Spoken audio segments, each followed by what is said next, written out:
Nós ficamos com o livro O Mito da Beleza. Ele é escrito pela Naomi Wolf. A Naomi Wolf, ela foi uma acadêmica em letras, mais especificamente literatura. E ela também é uma norte-americana. Esse livro que ela escreveu foi em 1991, através do segundo movimento feminista que existia na época. Bom, pra gente entender um pouquinho, a gente precisa saber que houve dois movimentos. O primeiro movimento estava relacionado com as sufragistas, então com o direito político da mulher na sociedade. O segundo era relacionado com vários tabus que existiam na época, então a sexualidade, a gravidez e o trabalho na mulher perante a sociedade. O livro inteiro é uma crítica predominante muito forte com relação às mulheres vistas pela sociedade e também a relação delas com o mercado consumidor. As indústrias, as fábricas que manipulavam a cabeça delas de forma que fizesse elas pensar que elas não eram boas o suficientes para a época. Então, a gente pode ver uma manipulação tremenda relacionada no livro, uma manipulação que é feita através de propagandas e revistas da época que colocavam a mulher como um ser de servidão. Então, ela deveria servir ao homem e nada mais. E anos mais tarde, quando esse tabu foi quebrado, começou a vir relacionado com a beleza. Dentro de nós é forte o medo de liberdade. Que medo será que é esse? Será que é aquele medo de quebrar com todos os padrões que foi te ensinado desde quando você era criança? E será que esse medo é aquele medo de romper literalmente com aquilo que a sua própria mãe te ensinou e que a sua família vem passando de geração em geração e você nunca se questionou? Essa frase é a primeira frase do livro, que já é um soco no estômago, né?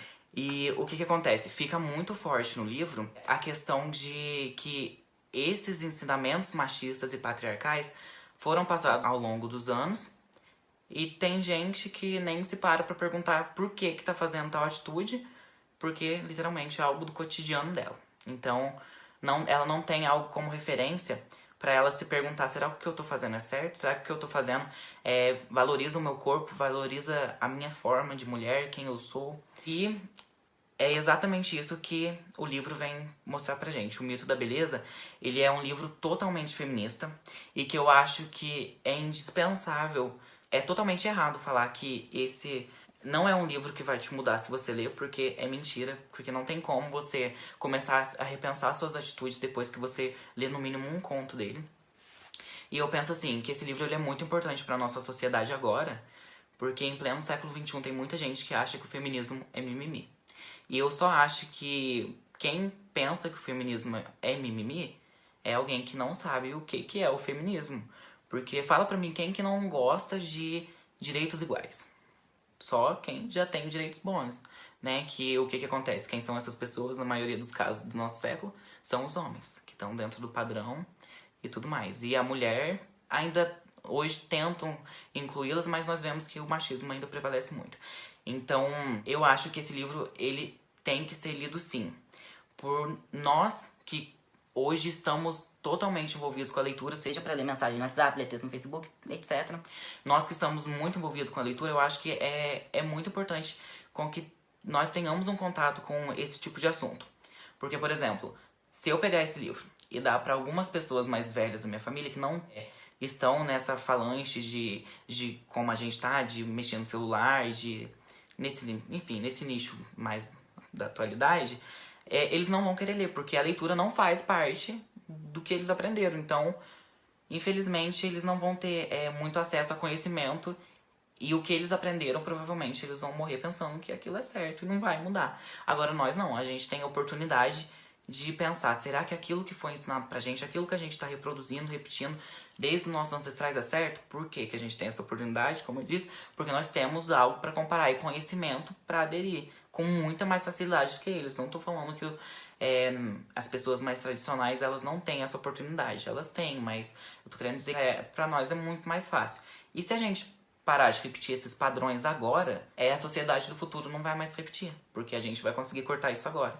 E se as pessoas continuarem reproduzindo o machismo no futuro, pelo menos vai ser com mais chances dela ter o que comparar, de ser certo e errado. Então eu acho que o Mito da Beleza ele é um livro, sim, que muita gente precisa ler, muita gente precisa ler, pra parar com isso de vez. Porque machismo, nossa, não dá mais. O livro, ele faz, depois que você lê ele, você que já tem essa, sabe, essa coisa de igualdade dentro de si, faz você cada vez mais querer lutar por essa coisa de igualdade. Porque você começa a entender de que a mulher, ela não tá muito inclusa até hoje, em pleno século XXI, nessa palavra igualdade. O livro mostra também que a mulher ela recebeu diversas influências durante praticamente a vida dela inteira. Ela era considerada um ser sem essência. Então, como assim? A mulher ela era vista como se fosse um boneco, um manequim. Ela só servia para servir ao homem, para limpar a casa, para cuidar dos filhos, mais nada. Ela não podia exercer um papel na sociedade. Ela era considerada incapaz de exercer esse tipo de coisas que os homens exerciam, como cuidar de indústrias, de setores específicos das indústrias. E a mulher, então, era vista como... Mas como assim? As ondas feministas daquela época começaram a quebrar tabus e paradigmas criados pela sociedade, de que a mulher era feita só para servir. Então, as mulheres foram adquirindo esse conhecimento, esse autoconhecimento, e falaram, olha, chega, eu vou fazer o que me der na telha. Eu vou entrar em indústria, eu vou trabalhar com o que o homem trabalha, eu também posso. E a sociedade, para conter isso, esse tipo de movimento, eles criaram uma nova ferramenta, que é chamada do mito da beleza. Então, a autora vem falar que a sociedade criou uma beleza ideal, que a mulher que não tivesse essa beleza que a sociedade colocava, ela não era um ser de suficiência, ela era um ser desprezível. Então, durante muito tempo, a mulher vem buscando essa beleza ideal, se encaixar à sociedade. E como o próprio nome fala, é uma beleza ideal, não é uma beleza que existe. E nem vai existir, porque ela é ideal, né? Então, a autora ela vem falar, olha, isso não existe. Isso é o que uma revista criou, uma propaganda criou. E algo muito interessante que ela fala no livro dela é uma técnica usada pela propaganda, né, pela propaganda e revista, que se chama neuromarketing. Então, o que é neuromarketing? É uma lavagem cerebral criada nas mulheres. Então, tipo assim, se ela não tem uma beleza ideal, ela não encaixa com uma cinturinha fina, ou ela não tem um narizinho fino, ela não é uma beleza ideal. Ela não é uma beleza, ela não está se encaixando na sociedade. Ela tem que fazer alguma coisa para reverter isso. Então, existe muito essa manipulação extrema que essas indústrias até de cosméticos vêm criando sobre as mulheres. A gente vê muito presente em fotos de revistas, mulheres com um corpo considerado ideal, com um corpo fininho, com um corpo que as pessoas costumam falar que é um corpo de violão. E a maquiagem vem trazendo isso também, né? As indústrias vêm trazendo isso também. Porque a maquiagem ela é vista como um meio de expressão. Mas você pode usar ela como uma ferramenta de empoderamento ou você pode usar ela como uma prisão. Mas como assim? É uma prisão. Se você é dependente, você mulher, é dependente dessa maquiagem. Então, eu não consigo sair sem essa maquiagem porque, sei lá, fulano vai me julgar porque eu tenho olheira. Você está preso nisso, você está preso a esse padrão. Então, a autora vem informar, vem dar conhecimento pra gente que algumas coisas que a gente considera uma bobeirinha, nem sempre é assim. E tem uma coisa que a autora fala, é uma parte muito interessante do livro, que ela fala assim, ó. A beleza é ideal. É ideal porque não existe. As mulheres só são belas e perfeitas a algumas distâncias. E algumas distâncias seriam capas de revista, propagandas mesmo de cosméticos, porque todo mundo tem alguma coisa que é considerado, né, pela sociedade algo não bom.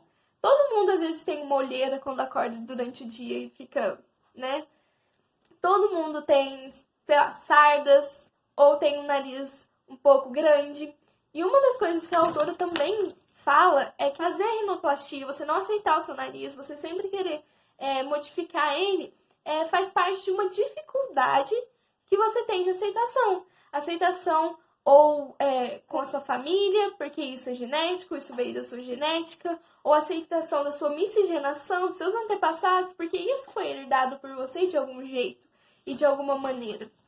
E é muito interessante você pensar que, por exemplo, em 1969, a celulite ainda não era considerada algo feio perante a sociedade. Era algo normal. Então, se você mulher tinha, ótimo, acontece. Todo mundo tem, né?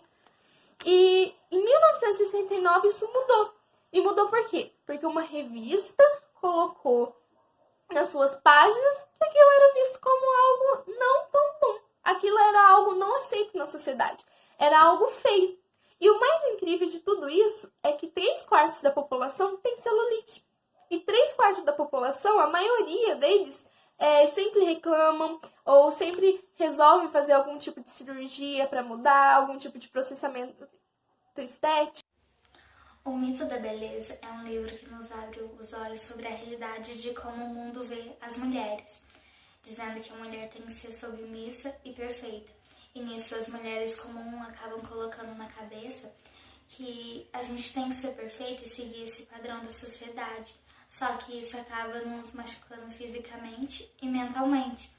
E eu falo isso como experiência própria sobre a aceitação do corpo, que é um fato que a autora cita muito no livro. Que eu queria sempre seguir esse padrão da sociedade pelo fato das pessoas me criticarem como eu era. Por ser mais gordinha, por ter o cabelo cacheado, crespo, que isso não era visto como algo bonito. E eu alisei o meu cabelo, ele não cacheia mais. E isso é ruim, porque a pessoa acaba não se valorizando como ela é e quer sempre seguir esse padrão que acaba machucando a gente mesmo. A gente acaba não se sentindo bem com aquilo que a gente não é. E a gente tem que realmente nos aceitar como a gente é.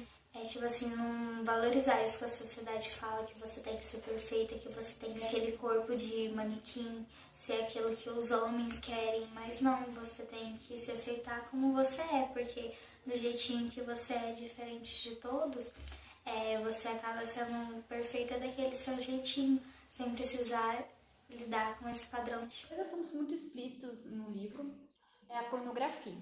Eu vou usar como exemplo a pornografia da beleza, que são as mulheres simulando prazer e posições eróticas nas propagandas, e o sadomasoquismo da beleza, que são imagens de submissão feminina nas propagandas. Essa difusão da imagem das mulheres submissas seria uma reação às mudanças provocadas pela revolução sexual da segunda metade do século XX, estimulado pelo feminismo e pela tentativa de acessão das mulheres ao poder.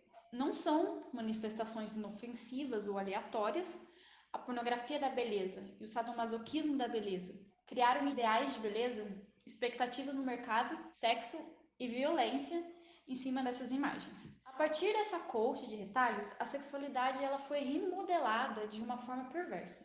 Resgatou formas de submissão, reforçou sentimentos de culpa e vergonha entre as mulheres, além de aumentar o poder dos homens sobre elas. Numa sociedade em que a beleza de uma mulher é validada pelos homens, é estipulada pelos homens, eles aprenderam a objetificar mulheres enquanto elas aprenderam que o ápice da satisfação é realizar esse desejo masculino. Em outras palavras, esse sistema funciona como uma falsa recompensa para as mulheres. Ser desejada é o prêmio por todos os sacrifícios feitos para tentar alcançar padrões de beleza impostos pelos homens. O panorama ele é pessimista, mas a autora apresenta uma saída nesse capítulo.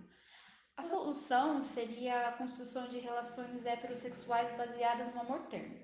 As mulheres que se amam são ameaçadoras, mas os homens que amam mulheres de verdade o são ainda mais.